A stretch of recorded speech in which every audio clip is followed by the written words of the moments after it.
ایک عجیب بات بتائی جا رہی ہے کہ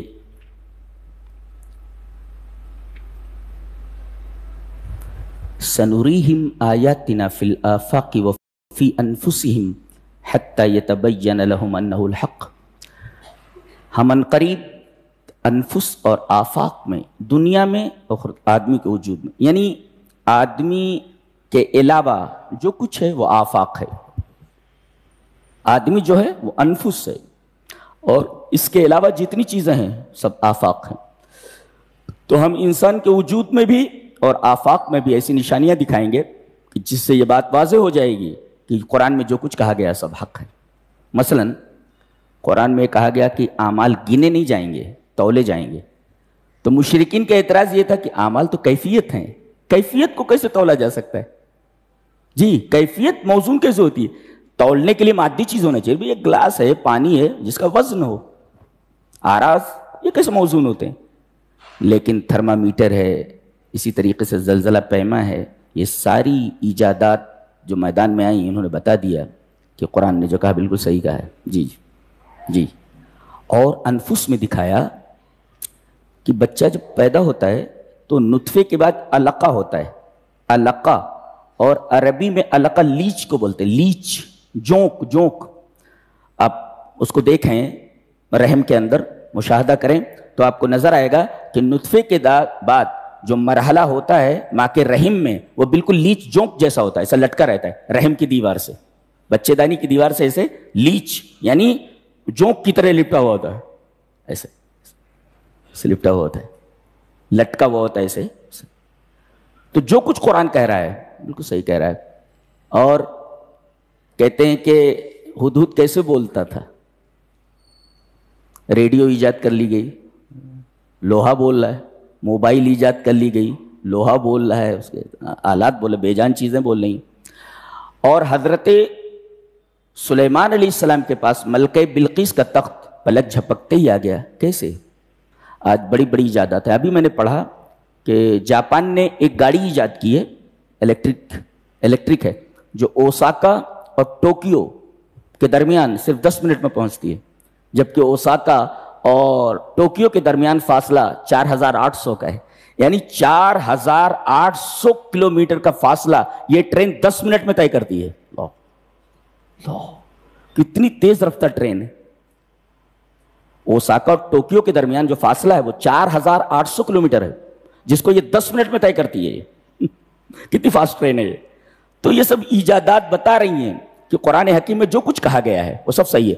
کچھ باتیں ابھی نہیں سمجھ میں آ رہی ہیں، آگے جب سائنس اور ٹیکنالوجی مزید ترقی کرے گی تو یہ بات اور واضح ہو جائے گی کہ جو باتیں ابھی نہیں سمجھ میں آ رہی ہیں وہ سب سمجھ میں آ جائیں گی.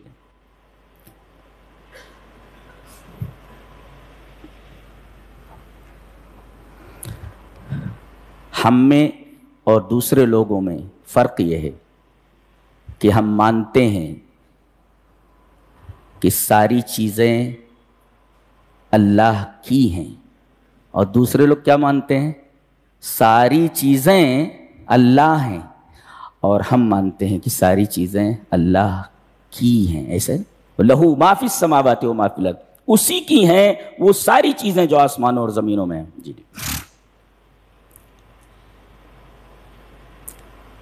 مکہ کو ام القری کہا گیا ہے، تمام گاؤں کی ماں. کیوں کہا گیا اس کو؟ وَكَذَلِكَ أَوْحَيْنَا إِلَيْكَ قُرْآنًا عَرَبِيًّا لِتُنذِرَ أُمَّ الْقُرَىٰ وَمَنْ حَوْلَهَا. جی، اس میں دو چیزیں قابل غور ہیں. ایک تو یہ کہ مکہ کو ام القری کہا گیا ہے، تمام گاؤں کی ماں. مفسرین نے اس کی تفسیر میں لکھا ہے لِأَنَّهَا أَقْدَمُ الْبِلَادِ، عرب میں سب سے پہلا گاؤں یہی ہے. جی، ما تقرت فی بلاد العرب قبل هذه القرية، اس گاؤں سے پہلے بلاد عرب میں کوئی گاؤں تھا ہی نہیں. اسی وجہ سے اس کو ام القری کہا گیا. اس کے بعد تمام بستیاں بسی ہیں بلاد عرب میں، سب سے پہلا گاؤں یہی ہے. تو گویا کہ اسی سے سارے گاؤں نکلے ہیں، اور بچے جس طرح کا ماں سے نکلتے ہیں ایسے ہی اس بستی سے تمام بستیاں نکلی ہیں. لہذا اس کا ام القری کہنا بالکل بجا ہے، صحیح ہے. وَكَذَلِكَ أَوْحَيْنَا إِلَيْكَ قُرْآنًا، اور دوسری بات یہ کہے کہ قرآن عربی زبان میں ہے. عربی زبان میں ہے یہ کہنے کی کیا ضرورت تھی؟ کہتے ہیں کہ قرآن حکیم کو انتہائی گہرائی کے ساتھ، گہرائی کے ساتھ سمجھنے کے لیے عربی زبان کا جاننا ضروری ہے. اگر کوئی آدمی عربی زبان نہیں جانتا تو قرآن حکیم کو کما حق کہو گہرائی اور گہرائی کے ساتھ نہیں سمجھ سکتا.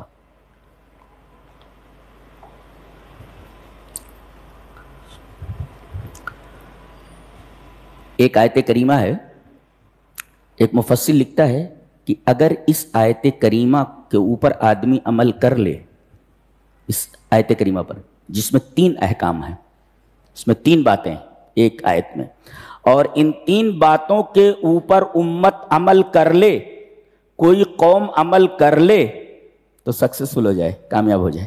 3 باتیں خالی. کون سی؟ وَمَا اخْتَلَفْتُمْ فِيهِ مِنْ شَيْءٍ فَحُكْمُهُ إِلَى اللَّهِ. کسی بھی بات میں اختلاف ہو جائے تو فیصلہ اللہ کی طرف چھوڑو، اللہ کیا فیصلہ کرتا. جی پہلی بات یہ، کوئی بھی معاملہ آئے اور کسی مسئلے میں اختلاف ہو جائے تو اختلاف کا حل اللہ کے پاس ڈھونڈو. وَمَا اخْتَلَفْتُمْ فِيهِ مِنْ شَيْءٍ فَحُكْمُهُ إِلَى اللَّهِ. پہلی چیز. اور دوسری چیز ہے فَاسْتَقِمْ كَمَا أُمِرْتَ. جیسا آپ کو حکم دیا گیا ہے اسی طریقے سے آپ اسلام کے راستے پر چلیں. جی. اور تیسری چیز ہے اللہ ہی پر توکل ہونا چاہیے. جی ذالکم اللہ ربی علیہ توکلت و الیہ انیب. اللہ پر توکل. جی. اس کے بعد ایک آیت کریمہ ایسی آ رہی ہے، کہا گیا کہ لا نظیر لہا سوا آیت الکرسی. آیت الکرسی کے علاوہ پورے قرآن حکیم میں اس آیت کی نظیر ملتی نہیں ہے. یعنی گویا کہ آیت الکرسی کے بعد سب سے زیادہ اہم آیت یہ ہے. اور عجیب بات تو یہ ہے کہ اس میں بھی 10 جملے ہیں اور اس میں بھی 10 جملے ہیں، اس میں بھی 10 باتیں ہیں اور اس میں بھی 10 باتیں ہیں. اور ایک عجیب بات اور بھی ہے کہ آیت الکرسی میں جو 10 باتیں ہیں وہ عقیدے سے متعلق ہیں، اور یہ جو 10 باتیں ہیں یہ عمل سے متعلق ہیں. کتنی عجیب بات ہے. کہتے ہیں اس کی نظیر جو ہے آیت الکرسی کے علاوہ کسی اور جگہ نہیں ملتی. دیکھ لیتے ہیں. پہلی چیز فَلِذَلِكَ فَادْعُ. آپ اسی کی طرف دعوت دیجئے. کس کی طرف؟ پہلے دین کا تذکرہ کیا گیا، شرع لکم من الدین، اسی طرف اشارہ ہے. یہ جو اللہ نے دین بھیجا ہے اسی دین کی طرف آپ دعوت دیجئے. جی. آج ہم کن کن چیزوں کی طرف دعوت دے رہے ہیں؟ فلاں مسلک کی طرف آ جائیے، فلاں مذہب کی طرف آ جائیے، فلاں شخصیت کی طرف آ جائیے. اللہ اکبر. کہا جا رہا ہے فَلِذَلِكَ فَادْعُ. یہ جو دین اللہ نے بھیجا ہے، جی اللہ نے جو دین بھیجا اسی کی طرف آپ بلائیے، کسی اور چیز کی طرف نہیں. پہلا حکم یہ. اچھا وَاسْتَقِمْ كَمَا أُمِرْتَ. یہ دوسری چیز ہے کہ اچھا ایک ہے جن چیزوں کا حکم دیا گیا ہے، تو ایک ہے جن چیزوں کا حکم دیا گیا ہے. حکم دینے والا کون؟ اللہ. تو جن چیزوں کا حکم دیا گیا ہے اس پر آپ عمل کریں ایک. اور کما امرتا، جیسے اللہ نے کرنے کے لیے کہا ہے ویسے آپ عمل کیجئے. یہ دیکھیے 2 باتیں ہیں.